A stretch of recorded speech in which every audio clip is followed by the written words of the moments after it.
Pete Weber had one of the most fluid and consistent styles we've ever seen on the PBA Tour. In particular, his swing was very smooth, and when he was in full flow, he was nearly impossible to beat. However, there was one major thing wrong with his approach, and it came into his game towards the later stages of his career.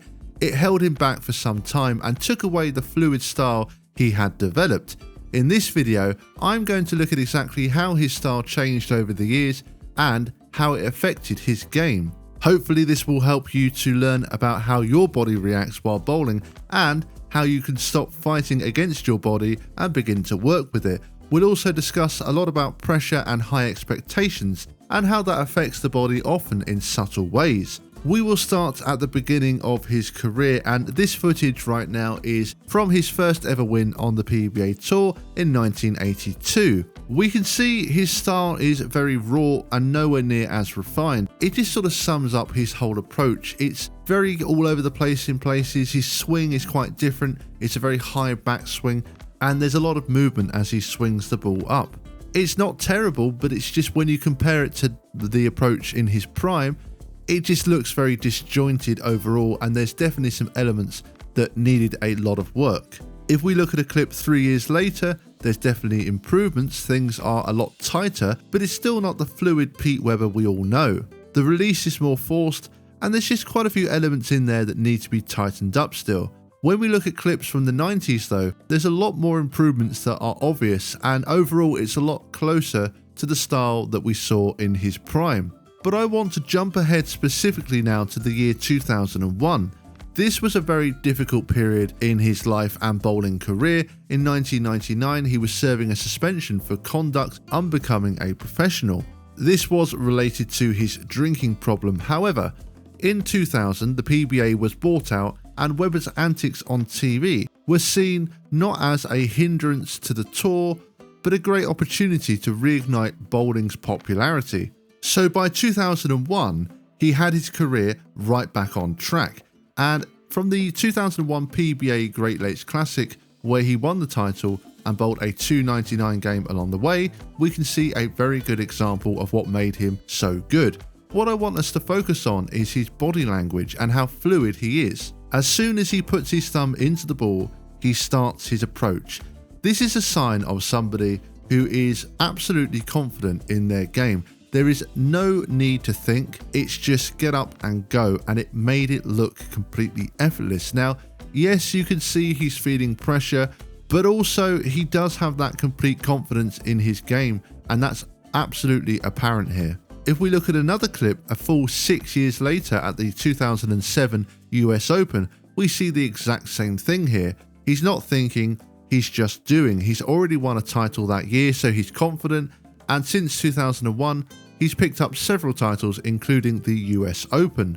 He went on to win the 07 US Open, but after that, things started to go wrong for him on TV. He would go on a 3-year title drought. He was making plenty of TV shows, but could not seem to win a match, let alone the tournament itself. This is where his approach began to change, and we can see exactly when this started to happen. The following year, 2008, he still has the same fluid approach, but in 2009, look at what he does now, and this is not a coincidence, okay? I really truly believe this has come from his inner state, from his mental game, and from him struggling on TV, because he's looking to find that form again. He's looking for something to make himself feel good, to calm himself down on TV, so he's brought in this new approach. So what is the new approach? Well, first of all, he's holding the ball much higher. He moves his arm down and it's a much more exaggerated push away, but look at how much longer he takes on his approach. Before, it was basically instant, but the difference is clear to see. So what exactly has happened here? You might think it's natural progression, you might think it's age, but I completely disagree. I truly believe that it is all to do with him going through this period where he couldn't win on TV. Because there's come a point when he started to think and he started to doubt in his abilities. Pete Weber was a competitor, an absolute fierce competitor who couldn't stand to lose, and the body remembers these things, and often what it will do is start to tighten up. and it doesn't become effortless anymore because the body is trying to communicate that it does not feel right, it does not feel safe. But what Pete is doing here is what most of us would do in this situation. He starts to fight against that, and it becomes a conflict where his brain is trying to get himself to feel good. Now he has this longer pre-shot routine because he doesn't feel comfortable, so he's brought that in to make himself feel good. The body is trying to communicate something, and it's all about the body here. It's nothing to do with his skill level. He doesn't need to change anything in his approach. He actually needs to stick with what he's doing and be effortless. And the key part here is what he should have done is to address the internal issues that are causing the doubts, that are causing the worries or the fears, and therefore causing him to perform poorly on TV. So it's not a physical issue in his game, it's a mental issue. But unfortunately, the human mind perceives it differently, and the tendency is to think you have to change something about your physical game, essentially trying to force the body to cooperate. And this is a prime example of what happens when there's doubts, fears and pressure, because Pete now doubted he was the best. His big fear would have been that this could actually be the start of the end for his career, and that caused him to add huge amounts of pressure to himself, and all of that creates what we see in these clips. If we fast forward to 2010, where he did finally win another title, but what's fascinating here is what happened after, because from that point on, he didn't go back to his old style. He kept going with the new one because his mind was saying, well, this new style works, so I have to stick with it. But by doing that, you haven't actually dealt with the body. The body is still expressing those fears and the pressure because the root cause has not been addressed. In 2012, he won the US Open, and in 2013, he won the Tournament of Champions. And all that does is to reinforce the idea that making those changes to your approach brought you that success, but that's not the truth. It doesn't matter whether you take 15 seconds to start your approach or start it instantly. All that matters is how you feel inside. When he felt at his most confident in his prime, we saw the real version of Webber. When he tried his hardest to make it work, all he was essentially doing was trying to force himself back to the previous version.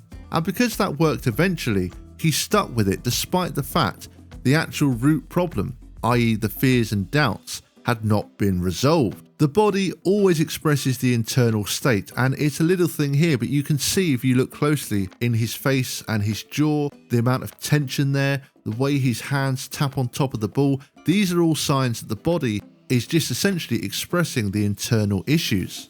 I just quickly now want to compare him to Walter Ray Williams Jr., and this match was an interesting one as it came during that period where Webber was really struggling on TV.